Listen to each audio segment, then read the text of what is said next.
যে যাই বলুক ভাই, আমার বলতে লজ্জা নাই। আই লাভ পাঙ্গাস। আমার বাসায় কিন্তু পাঙ্গাস মানে সবাই খুব পছন্দ করে। আসসালামু আলাইকুম, আমি নীলা, বলছি বরিশাল থেকে। কাছে কিংবা দূরে যে যেখান থেকে ভিডিও দেখছেন সবাইকে অসংখ্য ধন্যবাদ ভিডিও দেখার জন্য। আর এই তো আপনাদের ভাইয়াকে রাত্রে পাঠিয়েছিলাম বাজার করার জন্য। সে বাজারে গিয়েছিল, আর সে না সবসময় এরকম তাজা পাঙ্গাস পেলে নিয়ে আসে। তো আমাদের বাজার হলো আজকে পাঙ্গাস মাছ, তারপর ছিল ব্রয়লার মুরগি, আর ছিল চাপিলা মাছ। চাপিলা মাছটা মূলত আনা হয় আমার লিওর জন্য। তো ওখান থেকে না আমরা দুই একটা খেয়ে নিই। এখন কেউ হয়তো বলতে পারেন যে আমরা তো পাঙ্গাস মাছ খাই না, পাঙ্গাস মাছের গন্ধ। ভাই আমি মধ্যবিত্ত ফ্যামিলির মেয়ে, মধ্যবিত্ত ফ্যামিলির বউ, অতএব আমি পাঙ্গাস মাছটা খুবই পছন্দ করি। আর এখানে বাজার নিয়ে আসছে হলো আমাদের আদা ছিল, তারপর পেঁয়াজ, আর ছিল আলু।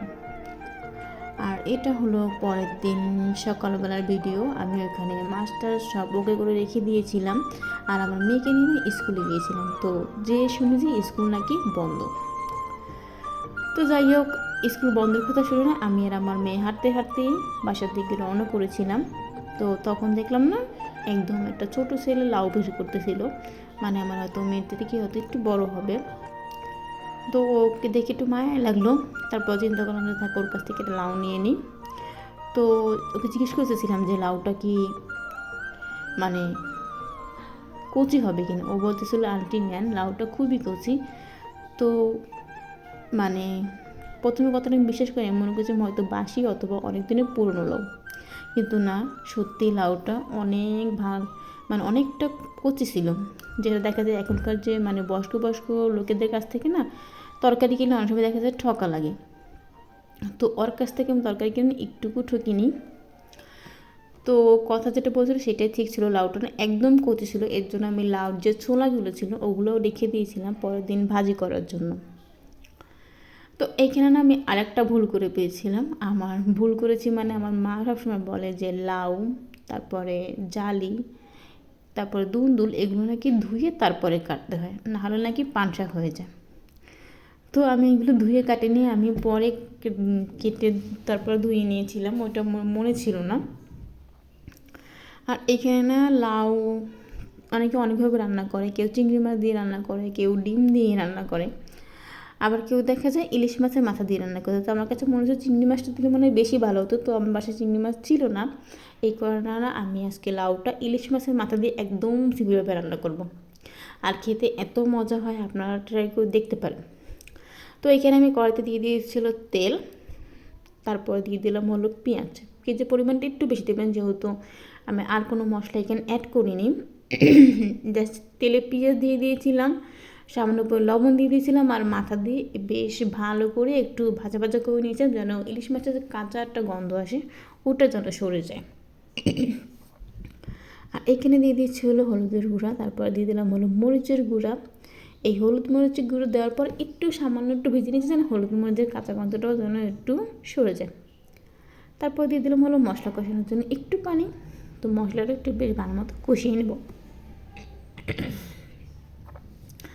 আর আমার গলাটা কতদিন পর ব্যাং বাজতেছিল, কারণ আমার একটু ঠান্ডা লেগে গিয়েছিল, এই জন্য ভয়েস ওভার দিতে একটু কষ্ট হচ্ছিল। তো বেশ ভালো মতো কষানোর পরে না এখানে আমি লাউ দিয়ে দিচ্ছি।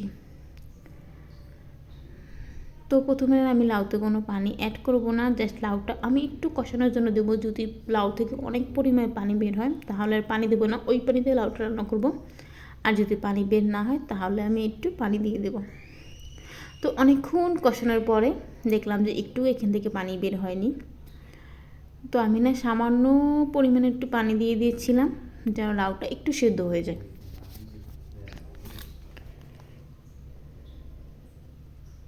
আর এই রান্নাটা এত মজা আমার মাকে দেখতাম এরকম রান্না করতে। আসলে আগের দিনে মা চাতে দিয়ে রান্নার কিন্তু খুবই মজা ছিল। আর এইখানে আমি সামান্য পরিমাণে একটু চিনি দিয়েছিলাম, কারণ আমার বাসায় একটু মিষ্টি মিষ্টি লাউ খেতে বেশি ভালো লাগে, এই কারণে সামান্য পরিমাণ একটু চিনি দিয়ে দিয়েছিলাম। জাস্ট নামানোর আগে আমি ধনিয়া পাতা, তারপরে সামান্য পরিমাণে কাঁচামরিচ দিয়ে নামিয়ে নেব।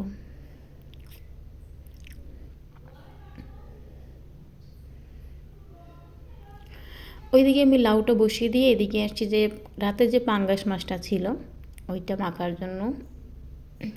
আর এদিকে আমার মেয়ে কিন্তু কোনো প্রকারই মাছ খায় না। তো কালকে যখন মাছটা নিয়ে আসছিলো, মাছটা দেখে মানে ওর একটু মনে হয় চয়েস হয়ে গিয়েছিল। তো আমাকে বলতেছিল আমার জন্য বড় এক পিস নেবে। তো আমি প্রথমে না ওর জন্য বড় একটা পিসই নিয়েছিলাম, কিন্তু তারপর যখন আমি কেটে ধুয়ে নিয়েছিলাম তখন এসে বলে যে আম্মু না, অত বড় মাছ তো আমি খেতে পারবো না, তুমি মাঝখান থেকে 2 টুকরো করে নাও। তো এখানে মাছগুলো 2 টুকরো করে নিয়েছিলাম। আর এখানে হলুদের গুঁড়া, মরিচের গুঁড়া আর জাস্ট লবণ দিয়ে না মাছটা কতক্ষণ পর্যন্ত আমি রেখে দেব। আর এদিকে আমার লাউটা কিন্তু হয়ে আসছে, মাশাআল্লাহ দেখেন লাউটার কালারটা অনেক সুন্দর আছে, লাউটা খেতে অনেক টেস্টি ছিল। তো এখানে দিয়ে দিলাম হলো ধনিয়া পাতা, কারণ লাউতে ধনিয়া পাতা দিলে না টেস্টটা ভালো আসে। এখানে দিয়ে দিয়েছি হলো কাঁচামরিচ।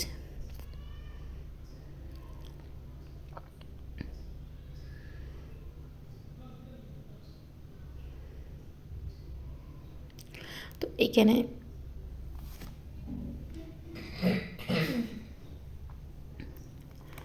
লাউটা নামানোর পরে আমি দিয়ে দিচ্ছি হলো তেল। আর আমার মেয়ে কিন্তু বারবার এসে কিন্তু দেখতেছিল আমি কী করতেছিলাম। পাঙ্গাস মাছ আমাকে বলতেছিল আম্মু মাছটা না বেশ কড়া করে ভাজো, কড়া করে ভেজো, কারণ ও একটু মাছ কম খায়, মাছ খাই না বলা যায় এরকম। দেখা যায় দু এক সময় হয়তো চয়েস হলে খায়, না হলে না। তো বেশ ভালো করে আমি মাছটা কিন্তু একদম ভেজে নিয়েছিলাম লাল লাল করে। তো মাছটা ভাজার পরে না এখানে আমি দিয়ে দিচ্ছি হলো পেঁয়াজ কুচি। তো পেঁয়াজ কুচি একটু ভাজা হওয়ার পরে দিয়ে দিলাম হলুদের গুঁড়া, মরিচের গুঁড়া, তারপর দিয়েছিলাম হলো সামান্য পরিমাণ লবণ।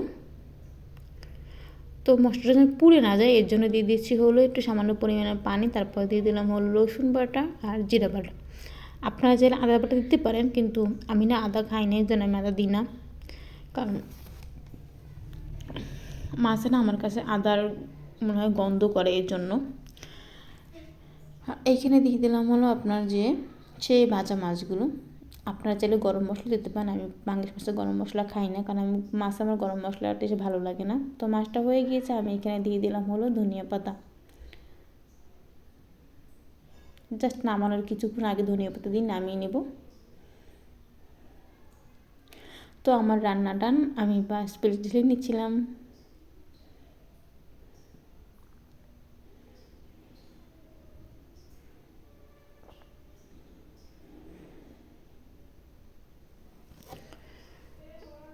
তো এটা দেখেন আমার লাউ চিংড়ি আর হলো পাঙ্গাস মাছের রেসিপি।